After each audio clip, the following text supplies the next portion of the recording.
Viewers, अभी मैं आया हूँ the city, Tenerife city, the port of Spain. ये एक आइलैंड है, खूबसूरत नज़ारा है। अभी मैं शिप का बाहर ही आया, शिप का बाहर से आया तो सिटी के अंदर जा रहा हूँ।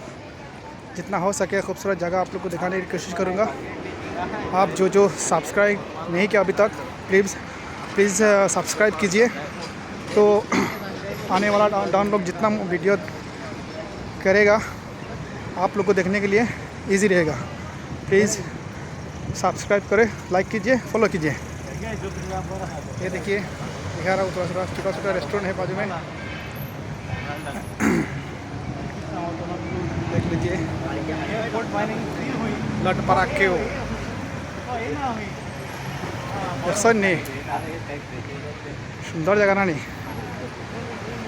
কিলা লাগলো কমেন্ট করবা, জানাইবা। পরবর্তী শিপ দেখাইম বাদে, এখন শিপতে বাড়ি আইসি, একটু আবার গিয়ে হামাইম শিপর দৃশ্য সামনা ইনশাল্লাহ দেখাইম সারারে। সিটি উদাহরণ আগে দুজন যাইরা আমার লগ হইতা স্টাফ সকল গুহার দরটা, আমরা আসার মাঝে আমি একলাও, আর আসার মাঝে তো আর পাওয়া যায় না, খুবই কম। তো ভাগ্যবশত এবার পাইছি।